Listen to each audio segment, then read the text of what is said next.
Yes. अस्सलाम वालेकुम। Today is our first lecture of kinesiology. सबसे पहले हम ये देख लेते हैं कि हमारे पास काइनेजोलॉजी है क्या और काइनेजोलॉजी किसका सब्जेक्ट है। तो हम लोग एज अ फिजियोथेरेपिस्ट देखेंगे इसको। सबसे पहले फिजियोथेरेपी क्या होती है।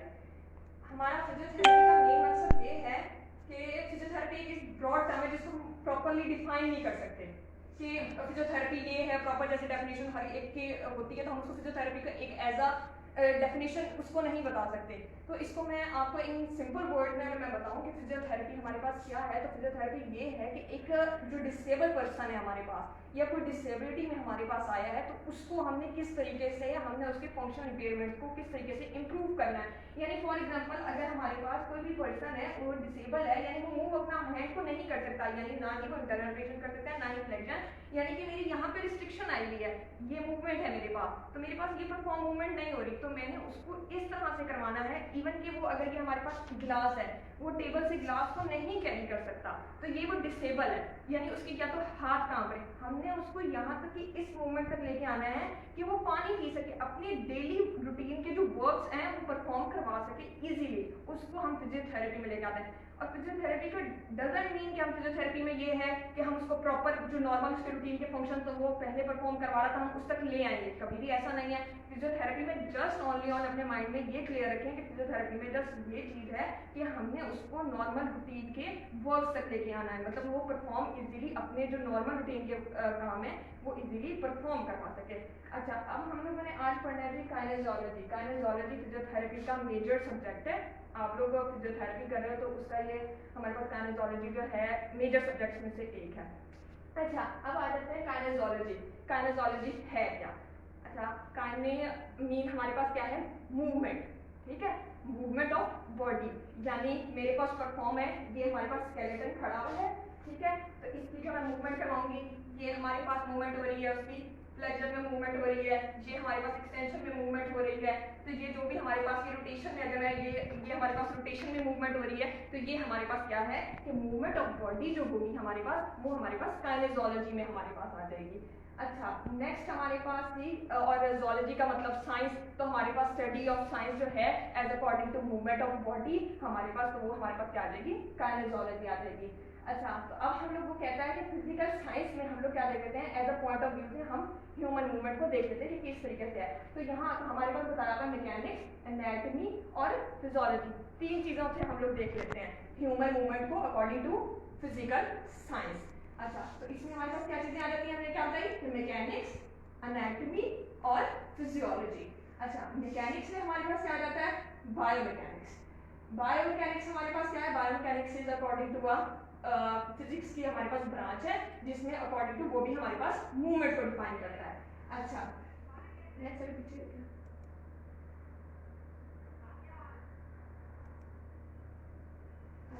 नेक्स्ट आ जाती है एनाटॉमी। एनाटॉमी हमारे पास, आप लोग एनाटॉमी के सब्जेक्ट में भी पढ़ेंगे कि हमारे पास एनाटॉमी क्या है। तो एनाटॉमी हमारे पास है structure of body. Structure of body को हम क्या कहते हैं, एनाटॉमी। तो इसमें उसने हमारे पास एग्जैक्ट अकॉर्डिंग टू हमारे पास काइनेजोलॉजी के सब्जेक्ट से उसने बताया कि हमारे पास मस्कुलोस्केलेटल एनाटॉमी को हमने क्या करना है, काइनेजोलॉजी में एनाटॉमी की ये टर्म हमने देखनी है। अच्छा, मस्कुलोस्केलेटल में ये आ जाता है, मसल हमारे पास आ जाता है और स्केलेटल को, मसल और स्केलेटल को हमने जो इन दोनों की हमने एनाटॉमी को देख लेना है तो वो हमारे पास कौन सी आ जाती है, मस्कुलोस्केलेटल एनाटॉमी आ जाती है। इसमें हम लोगों ने ये एनाटॉमी डिफाइन कर दी। फिजियोलॉजी में हमारे पास क्या जाती है, न्यूरोमस्कुलर फिजियोलॉजी को हमने डिफाइन करना है। फिजियोलॉजी ओवरऑल क्या है हमारे पास, लिविंग ऑर्गेनिज्म की जो है हमारे पास फिजियो, वो हमारे पास क्या है, हमारे न्यूरोमस्कुलर फिजियोलॉजी है। अच्छा, फिजियोलॉजी में हमारे पास ये न्यूरोमस्कुलर फिजियोलॉजी, मस्कुलर और न्यूरो, न्यूरो का हमारे पास ताल्लुक क्या होता है, ब्रेन से, तो ब्रेन से हमारे पास जो होगा तो वो हमारे पास न्यूरो और मसल का जो आपस में कनेक्शन होगा, यानी हमारे पास मोटर न्यूरॉन्स जो होते हैं, मोटर न्यूरॉन्स हमारे पास ब्रेन में होते हैं जो कि हमारे पास मैसेज सारा कुछ कर रहे थे और आप डिटेल में पढ़ोगे। तो हमारे पास जो न्यूरोमस्कुलर, तो इस तरीके से ब्रेन और जो मसल की हमारे पास आपस में कनेक्शन है वो हमारे पास क्या है कि जो कनेक्शन वो बिल्डअप कर रहे हैं वो हमारे पास न्यूरोमस्कुलर फिजियोलॉजी है। नेक्स्ट सेक्शन हम लोग पढ़ लेते हैं। जैसे मैंने आप लोगों को बताया कि हमारे पास एवरी स्ट्रक्चर ऑफ मूवमेंट, जो भी हमारे पास एनाटॉमी का हमारे पास स्ट्रक्चर है, ये हमारे पास स्ट्रक्चर है, तो इसकी जो भी हमारे पास मूवमेंट होगी वो हमारे पास क्या होगी, काइनेजियोलॉजी। तो यहाँ उसने कहा है कि पार्टिसिपेट जो भी हमारे पास स्ट्रक्चर मूवमेंट कर रही है एज अकॉर्डिंग टू फिजिकल और फिजियोलॉजिकल प्रिंसिपल, यानी एज अकॉर्डिंग टू न्यूरोमस्कुलर, जो भी हमारे पास मोटर न्यूरॉन्स और जो भी हमारे पास मसल्स की परफॉर्मेंस हो रही है अकॉर्डिंग टू, तो वो हमारे पास पार्टिसिपेट जो स्ट्रक्चर की मूवमेंट करवा रहा है वो हमारे पास क्या है, काइनेजियोलॉजी।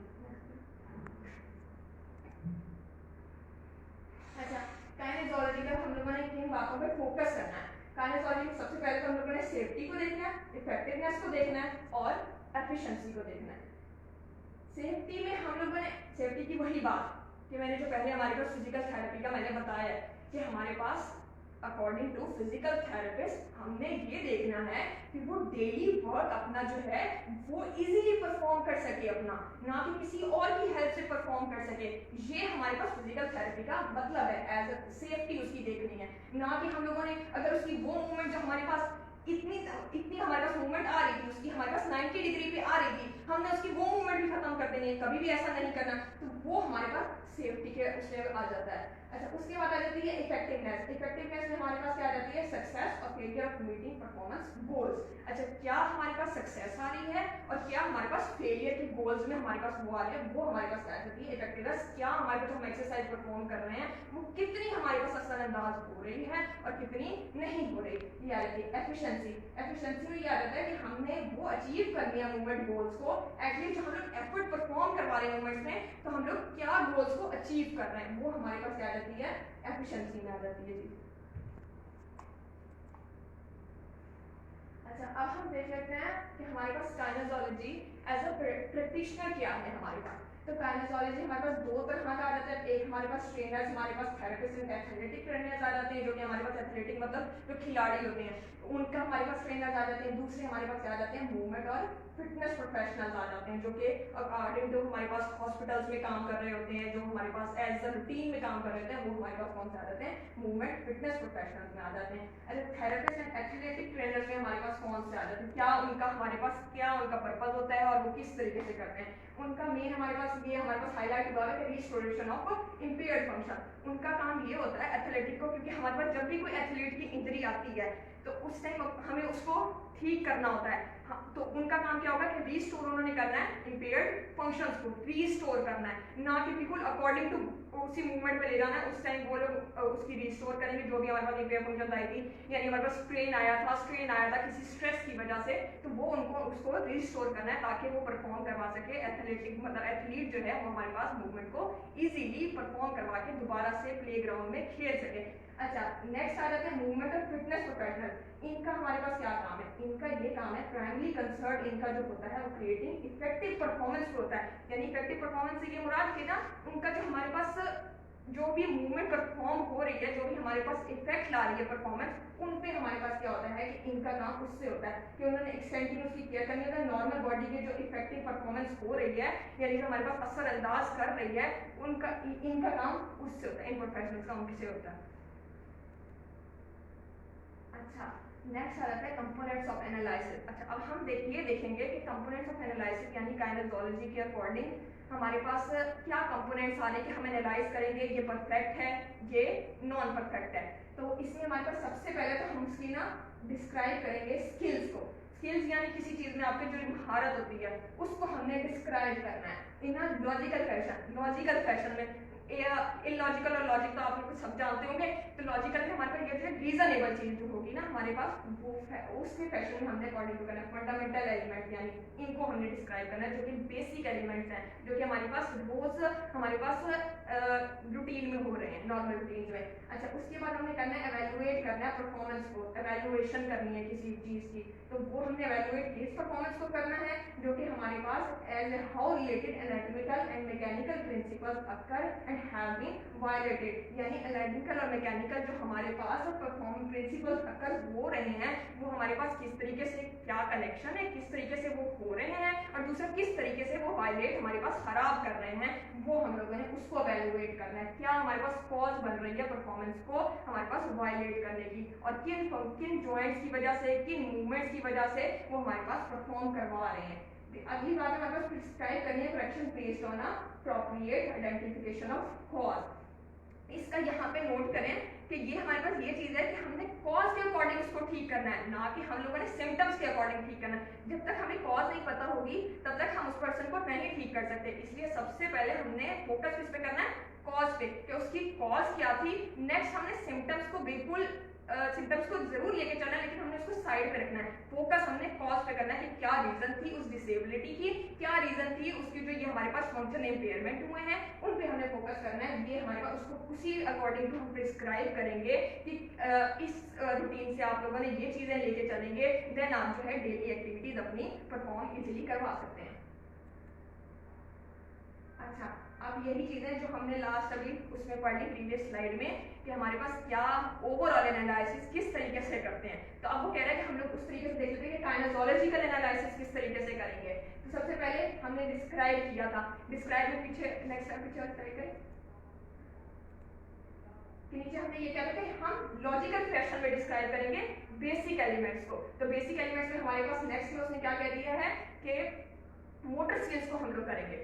ठीक है, मोटर स्किल्स यानी जो एबिलिटी टू लर्न होती है, यानी जो लर्निंग एबिलिटी होती है ना आपकी, आप लोगों ने बचपन में सीखा कि हम लोगों ने किस तरह से चढ़ना है, किस तरीके से बैठना है, किस तरीके से लेटना है, किस तरीके से उठना है, तो वो हमारे पास मोटर स्किल्स की एबिलिटी होती है। Next anatomical analysis. Anatomical analysis हमारे पास किस तरीके से करेंगे। एनाटॉमिकल एनालिसिस, एनाटॉमी तो हम पढ़ चुके हैं, एनाटॉमी क्या है, स्ट्रक्चर ऑफ बॉडी हमारे पास क्या है, एनाटॉमी। तो उसके अकॉर्डिंग हमारे पास स्ट्रक्चर में क्या डिफॉर्मिटी आई है किस जॉइंट में, यानी अगर ये हमारे पास जॉइंट जो है ये मूव नहीं हो रहा तो इसमें क्या हमारे पास यहाँ पर रिस्ट्रिक्शंस आ रही हैं कि इस स्ट्रक्चर की हमारे पास इस बोन की आ रही है, इस बोन की आ रही है हमारे पास डिफॉर्मिटी, डिसेबिलिटी, किस चीज की क्या कॉज ऐसी बन रही है जो हमारे पास फर्दर हमें रिस्ट्रिक्शंस कर रही है। तो वो हम लोगों ने एनाटॉमिकल एनालिसिस में देख लेना है। Next mechanical analysis. मैकेनिकल सब लोग आप लोग जानते हो, एफएससी में पढ़ा होगा कि हम लोगों मैकेनिकल का क्या हो जाता है, फिजिक्स से रिलेट हो जाता है। तो हमारे पास जो भी मैं इसको पुश करूंगी,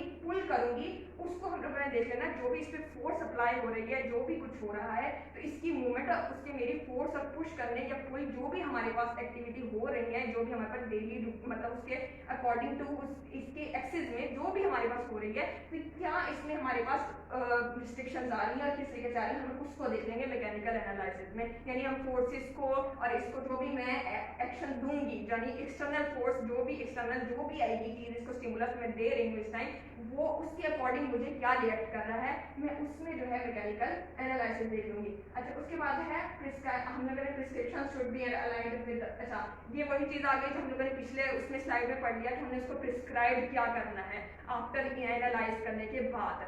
डॉक्टर अक्सर मेडिसिन लिखते हैं, लाइक वैसे ही हम लोगों ने प्रिस्क्राइब करना होता है। एज अ फिजियोथेरेपिस्ट हम उसको एक्सरसाइजेस बता देंगे अकॉर्डिंग टू तुम्हारी ये डिजीज, ये हमारे पास डायग्नोज निकला है, और उसको इवन कि हम लोगों ने प्रिस्क्राइब करना है कि किस तरीके से आपने उसको अप्लाई करना है अपने पे, वो हम लोगों ने उसको ये चीज प्रिस्क्राइब कर देनी है कि aligned with motor skills, anatomical analysis और मैकेनिकल एनालिसिस, इन तीन के बिहाफ पे हमने उसको प्रिस्क्राइब कर देनी है एक्सरसाइजेस फर्दर के उसमें जो है वो अपनी रूटीन की तरफ वापस आ सके। अच्छा, मोटर स्किल परफॉर्मेंस। अच्छा, मोटर स्किल परफॉर्मेंस में हमारे पास क्या चीज आ जाती है। मोटर स्किल्स में मैंने अभी यही बताया कि हमारे पास लर्निंग एबिलिटी आती है मोटर स्किल परफॉर्मेंस में। तो अगर हमने एनालाइज करना है कि मोटर स्किल परफॉर्मेंस को, तो ये आप लोगों के सामने डिटेल आ गई कि हमने मोटर स्किल परफॉर्मेंस में क्या चीज एनालाइज करनी है। इसमें हमारे पास आ जाता है primary purpose of the skill. हमारे पास प्राइमरी पर्पस क्या है कि हमारे पास स्किल का, तो वो हमारे पास स्पीड आ जाती है, उसकी एक्यूरेसी चेक कर लेनी है, फॉर्म चेक कर लेनी है, मूवमेंट फेजेस चेक कर लेने हैं हमने उसके। क्लासिफिकेशन ऑफ स्किल, उसने स्किल को ऊपर बता दिया कि हमारे पास प्राइमरी पर्पस हमारे पास स्किल का है, तो हमारे पास क्लासिफिकेशन ऑफ स्किल्स की बेसिस पे होगी, पोस्चर की बेस पे, मूवमेंट पर्पस की बेस पे और मोशन फोकस की बेस पे। अच्छा, पोस्चर में हमारे पास क्या आ जाता है, स्टैंडिंग, सिटेड, स्पाइन, ये हमारे पास क्या आ जाते हैं, पोस्चर में आ जाते हैं। स्टैंडिंग, ये आपके पास स्टैंडिंग है, सीटेड में इसको बिठा दूंगी तो ये हमारे पास क्या होगा, सिट में हो जाएगा। उसके बाद हमारे पास क्या है, स्पाइन में, स्पाइन में अगर ये हमारे पास सीधा लेट जाएगा तो वो हमारे पास स्पाइन होगा। यहीं पे मैं एक और चीज बताती चलूं कि हमारे पास स्पाइन सीधा लेटना है और प्रोन हम लोग क्या कहते हैं कि हमारे पास उल्टा जो लेटना होगा वो हमारे पास बैक पे, यानी हम लोग एब्डोमेन हमारे पास नीचे आएगा और हमारे पास क्या आएगा कि बैक हमारे पास ऊपर होगी, तो वो हमारे पास क्या है, प्रोन पोजीशन होती है। अच्छा, नेक्स्ट हमारे पास क्लासिफिकेशन ऑफ स्किल, दूसरी हमारे पास क्या पॉइंट में हो रहा है, मूवमेंट पर्पस में हो रही है, फिटनेस परफॉर्मेंस वगैरह में। मोशन फोकस आ गया, इंटरनल और एक्सटर्नल हम लोग इसकी मोशन फोकस होगी, क्योंकि मोटर स्किल्स में हमारे पास ये सारी मूवमेंट्स आ रही हैं, इंटरनल एक्सटर्नल। इंटरनल को हम लोग क्या कहते हैं, मीडियल रोटेशन भी कहते हैं, और एक्सटर्नल को भी हम लोग क्या कहते हैं, लेटरल रोटेशन कहते हैं। अच्छा, यहाँ पे मैं ये मूवमेंट करके दिखा दूँ, ये हमारे पास इंटरनल है, ये हमारे पास क्या है, एक्सटर्नल है। यानी इंटरनल को मैंने क्या कह दिया, मीडियल रोटेशन कह दिया, और एक्सटर्नल को मैंने क्या कह दिया, लेटरल रोटेशन कह दिया। अगर एज मैं अपनी बॉडी पे देखूं, ये तो हमारे पास स्केलेटन की मूवमेंट हो गई, तो ये मेरे पास क्या होगी, इंटरनल रोटेशन, ये मेरे पास क्या है, एक्सटर्नल रोटेशन। यानी बैक साइड पे जब मेरा हैंड टिल्ट होगा तो मेरे पास क्या है कि ये एक्सटर्नल रोटेशन होगी। अच्छा, नेचर ऑफ मोशन क्या है, साइमल्टेनियसली है और सीक्वेंशियल है। अच्छा, सीक्वेंशियल में, अच्छा साइमल्टेनियसली हम लोग देख लेते हैं कि क्या हमारे पास नेचर ऑफ मोशन क्या है। यानी एक जब हमारे पास प्लेन में हमारे पास सेगमेंट्स मूवमेंट है वन, यानी एक हमारे पास हरकत हो रही है, ठीक है, वो हमारे पास क्या है, साइमल्टेनियसली है। और सीक्वेंशियल ये है कि हम लोग एक तरतीब से ऑर्डरली जो हमारे पास सेगमेंट्स में मूवमेंट हो रही हैं वो हमारे पास क्या होगी, सीक्वेंशियल मूवमेंट होगी। नेचर ऑफ मोशन ये इन दो चीजों पे हमारे पास बिहाव करती है।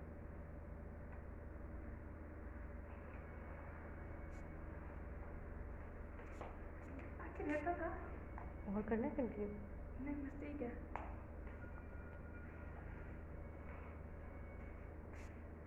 चलो नेक्स्ट यहाँ तक आज पढ़ लेते हैं, कल बाकी कंटिन्यू यहीं से हम लोग आगे करेंगे कि इसकी हमारे पास इवैल्यूएशन हमारे पास नेक्स्ट आगे किस तरीके से एनालिसिस में किस तरह से होगी।